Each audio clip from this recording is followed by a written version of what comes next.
Diplomat Kementerian Luar Negeri mengakui bahwa Soekarno ini sangat amat terkenal, apalagi di Samarkand.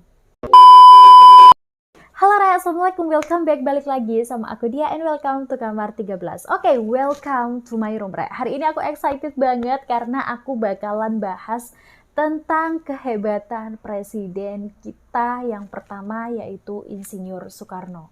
Kalau kalian banyak yang bilang katanya Presiden Vladimir Putin ini merupakan sosok presiden yang sangat amat tegas, sangat amat dikagumi dengan banyaknya kelebihan yang beliau miliki, tetapi jangan salah, Rek.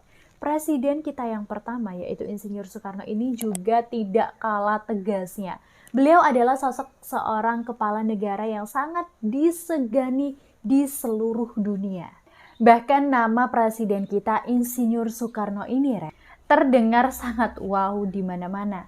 Karena memang sepak terjang dari Bapak Proklamator kita ini, sampai menyeberang ke berbagai negara yang ada di dunia. Nah, pernah nggak sih kalian dengar ada nama jalan dan juga nama pohon yang meminjam nama Soekarno? Kalau kalian belum pernah dengar, kalian wajib banget nonton videoku kali ini. So, aku ingatkan lagi untuk kalian jangan lupa untuk klik dulu tombol like, comment, share ke teman-teman kalian yang lain, dan jangan lupa untuk nyalain lonceng notifikasi kalian biar aku semakin semangat untuk upload videoku berikutnya. And welcome to my room.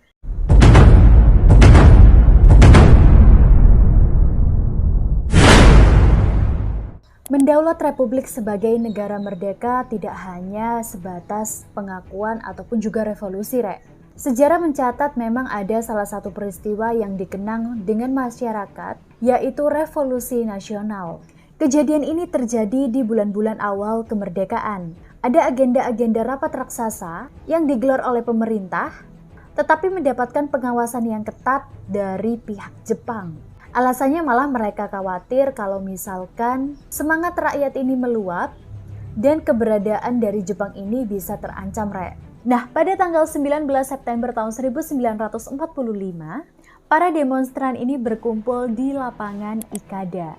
Dan yang terjadi adalah sebelum rapat, tentara Jepang sudah bersiaga dengan tank-tanknya dan juga pasukan, Tapi ya, demonstran ini bukan malah bubar, cuy. Tapi para massa malah bersikukuh untuk mendengarkan instruksi langsung dari presiden mereka. Nah, disinilah Soekarno ini berpidato untuk pertama kalinya. Dan beliau mengatakan, apabila engkau masih setia dan percaya kepada presidenmu, patuhilah perintahnya yang pertama.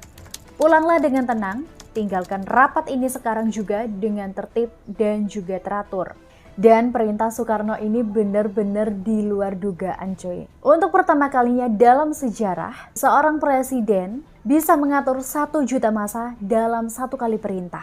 Dan di sini perintah dari Soekarno tidak hanya mencegah kerusuhan. Soekarno pada saat itu pun langsung membuat tentara Jepang berdecak kagum. Cuy, aku merinding, cuy.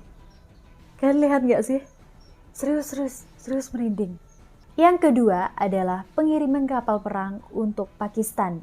Tidak hanya Indonesia, faktanya Presiden Soekarno juga pernah punya peran sentral di negara-negara lain yang tentu saja ini tercatat di sejarah dunia. Hal ini sehubungan dengan perintahnya pengiriman bantuan kepada Pakistan yang saat itu terancam perang dengan India. Jadi memang sejak lama, pada tahun 1947, kedua negara ini bisa dikatakan gak akur, sama-sama mengklaim wilayah Kashmir sebagai teritori negara masing-masing, cuy. Hingga pada tahun 1965, konflik antara kedua negara ini makin panas, Nah, demi membantu Pakistan yang terancam diserbu oleh dunia, Soekarno mengirimkan bantuan berupa kapal selam dengan persenjataan lengkap, Selain sebagai bantuan, perintah yang diberikan oleh Soekarno ini diluncurkan demi mencegah pecahnya perang, Dan benar aja, misi yang dinamai dengan gugus tugas 10 ini berhasil meredam serangan India yang pada saat itu bersekutu dengan Inggris. Dan pada akhirnya perjanjian damai benar-benar ditandatangani oleh kedua negara di Tashkent, Uni Soviet pada tahun 1966. Yang ketiga adalah larangan menutup Al-Azhar. Percaya nggak sih Rek kalian bahwa kalau bukan karena Soekarno, mungkin Al-Azhar ini udah nggak ada, bahkan udah tutup. Faktanya, di tahun 1955, suasana politik yang ada di Mesir ini Rek, diguncang badai perebutan kekuasaan. Presiden Gamal Abdel Nasser, yang dikenal dengan otoriter, punya rencana untuk menutup universitas tertua di dunia ini Rek. Alasan beliau pada saat itu mengkhawatirkan kekuasaannya akan digoyahkan oleh para ulama Al-Azhar pada saat itu, Rek. Nah, dalam hal ini, Soekarno memiliki peranan yang sangat amat penting, Rek. Yang namanya presiden biasanya kan selalu melakukan dialog ya. Nah, begitupun pada saat itu, Soekarno langsung berkunjung ke Mesir dan melakukan dialog panjang. Soekarno mengatakan, "Ya Gamal, kenapa Anda mau menutup Al-Azhar? Al-Azhar itu sangat amat penting dalam dunia Islam. Kami mengenal Mesir itu justru karena Al-Azhar." Nah, cerita ini Rek pernah dikisahkan langsung oleh Profesor Dr. Syekh Ali Gaumah. Pernyataan ini diumumkan ketika beliau diwawancara pada tahun 2013 kemarin. Dan hal ini sendiri Rek langsung diunggah ke beberapa media sosial, salah satunya yaitu diunggah juga ke YouTube. Yang selanjutnya adalah menanam pohon di Padang Arafah. Pernah nggak sih Rek kalian dengar nama pohon Soekarno?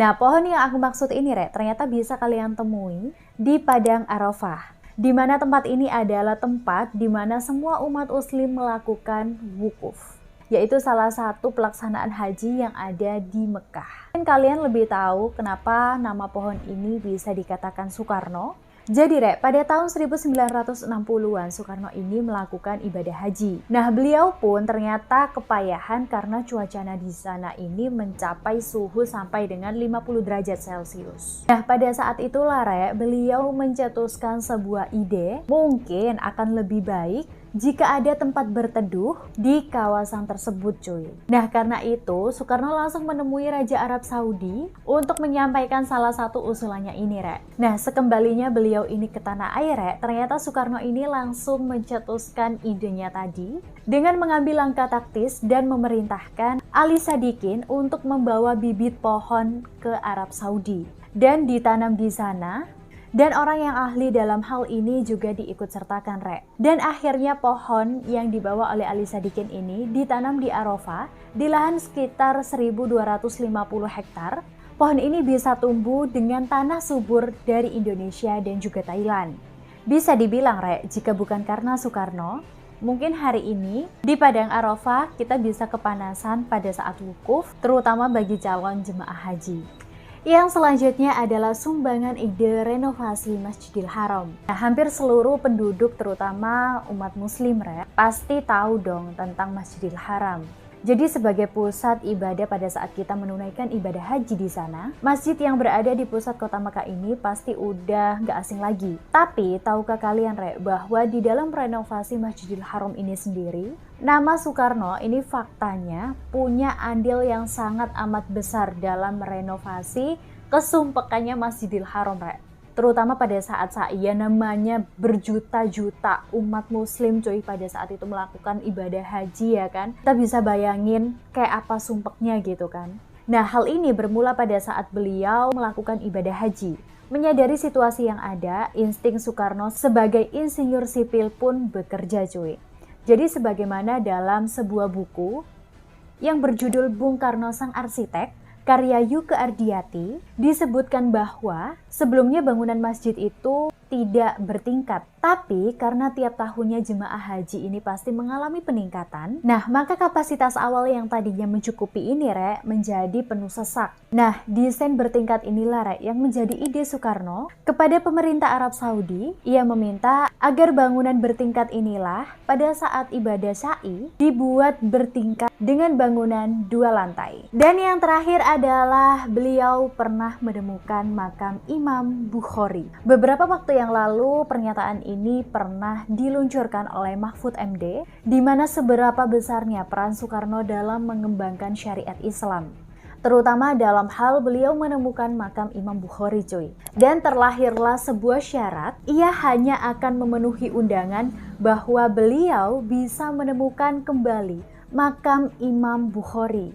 Alhasil makam tersebut Rek ini benar-benar ditemukan dan dirawat hingga hari ini. Nah, sebenarnya hal ini banyak banget yang ngeraguin, Rek. Tapi ternyata melalui sebuah buku Dunia dalam Genggaman Soekarno, tahun 2017, diplomat Kementerian Luar Negeri mengakui bahwa Soekarno ini sangat amat terkenal, apalagi di Samarkand. So, itu tadi, Rek, adalah fakta dari Soekarno yang sangat amat melegenda. Faktanya, memang tokoh besar ini benar-benar berpengaruh di dunia, Rek. Dan dunia pun juga sudah mengakuinya. So, apakah kalian sependapat denganku? Langsung aja tulis di kolom komentar. And thank you for watching. See you next video. Bye!